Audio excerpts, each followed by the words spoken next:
Hey, how are you all out there? Thanks for joining me. I just wanted to discuss one topic today, and that was about the roundtable discussion that a panel from Fox News Online, from the show Special Report Online, had a few days ago with Charles Krauthammer. And they were talking about Rand Paul, and Charles Krauthammer, as well as one of the other guys there, was accusing Rand of throwing out ad hominem attacks and smearing people with the name neoconservative, or smearing ideas with the title neoconservative, and that Rand has been saying that all neocons want to do is be in perpetual war, and this is also part of the slander, part of the smear, according to Krauthammer. Well, has Rand named neoconservatives recently? Aside from John McCain, probably not very recently because he's tempered his rhetoric. However, so I might concede that to Charles and the other guy that Rand may not has not necessarily been naming them lately, but he's absolutely right about the claim that neoconservatives want war. This can be demonstrated in the founding writings of neoconservatives, dating back to, you had, who was it, Professor Leo Strauss, who, as far as I can tell, was a communist, who, I should say, former communist, and he became a neoconservative. It was this group of people who were communists who believed that they could better deliver uh, statism and authoritarian control through the Republican Party instead of the Democratic Party, and to hopefully hijack the conservative movement. They did this by staying culturally conservative, but on fiscal issues and on government control issues in general, they always cited statism in favor of liberty.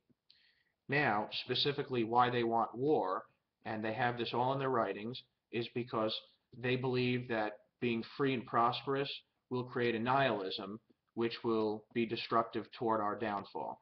Now, I'll acknowledge that wealth and prosperity has created complacency, and people have forgot that it was liberty and property rights that enabled all of the wealth. And so there might be a little nihilism, there's no doubt. However, nihilism is bred even more under statism because people are just grasping for government power and for government handouts, both poor people as well as super rich people, kind of what we have now. So people don't really believe in honest production anymore. So there's a nihilism in a sense. But my point is that the neoconservatives believe that in order to avoid this nihilism that comes from freedom and prosperity, we need to be in perpetual war, and they need to make us believe that there is an enemy out there that we need to be always fearful about and might need to fight. They actually said this in their writings. So Charles Krauthammer is very, very wrong when he's saying that Rand Paul is slandering neoconservatives for always wanting to be at war, because in fact that is what a neoconservative is. As far as naming some neoconservatives, well, Charles Krauthammer, you are actually a very strong neoconservative back from 20, 30 years ago. I don't even know how long, but you've been a neoconservative for a very long time. There was Irving Kristol and William Kristol and who else? Norman Podhoretz. He was a journalist, I believe. Then at the government level, obviously Dick Cheney, Donald Rumsfeld, Colin Powell, and I don't. George Bush certainly didn't campaign as a neoconservative back in when he was running in the year 2000. He actually wanted a humble foreign policy, no nation building. So he was either, I suppose, he was either hijacked or duped. Maybe he was bribed or threatened. Who the heck knows? But his foreign policy certainly became that of the neoconservatives. Uh, well, I think I covered most of the issues that I actually wanted to address. Again, the video that I've posted in the description is the video that I'm referring to, the Special Report Online from Fox News. It's a Real Clear Politics article about it, or I should say just video post about it. And I think that's mostly all I wanted to say.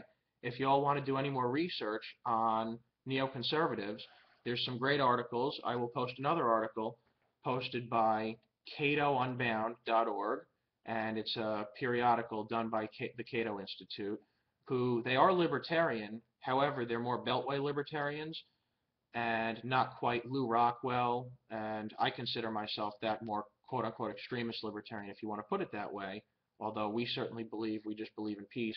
That said, this Cato article is being just as quote-unquote extreme as the Lou Rockwell people and somebody like me might be, simply by just stating the facts.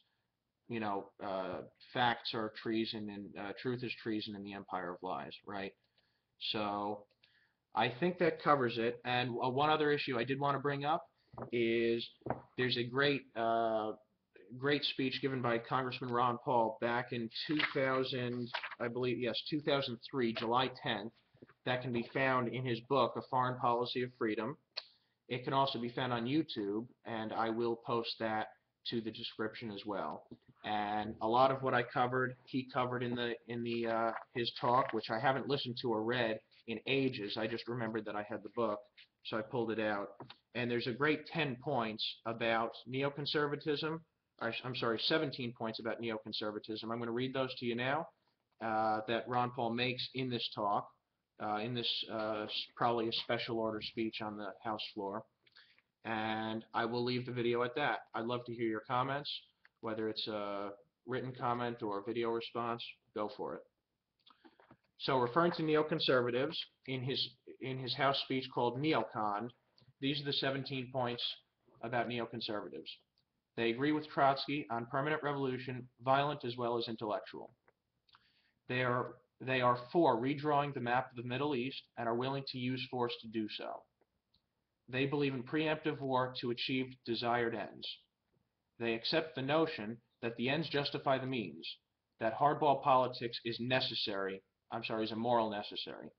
They express no opposition to the welfare state. They're not bashful about American empire. Instead, they strongly endorse it. They believe lying is necessary for the state to survive. They believe a powerful federal government is a benefit. They believe pertinent facts about how society should be run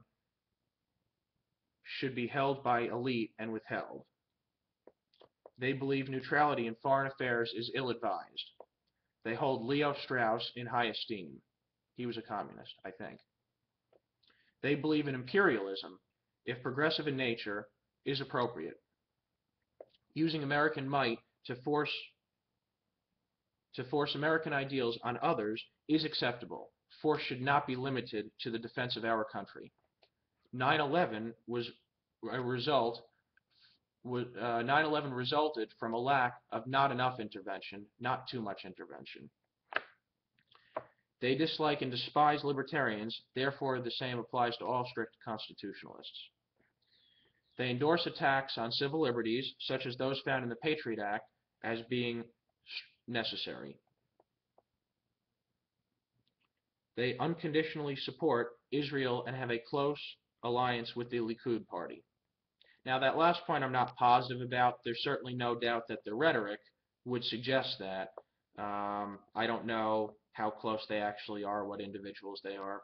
All I know is I'm Jewish, and Israel was beautiful when I went, and I certainly don't hate Israel. But I can still be against neoconservatives and their thirst for blood and war and whatnot. So, and their vehement opposition to individual liberty. Because they think we'll be nihilistic. Well, I'll tell you, if we do become nihilistic and things collapse, then we kind of deserve it, unfortunately. Regardless of whether you have liberty or some degree of statism or total statism, it's still a benefit for the people to be moral. So they say that you need a moral people for freedom. Well, you need a moral people no matter what. If you have freedom, it's going to be the best outcome no matter what, because the people are going to be moral or immoral or somewhere in between, and it's only going to get worse under bigger statism. So anyway, I hope you all enjoyed. I'm glad I kept the video under 10 minutes. Please make any comments. Peace.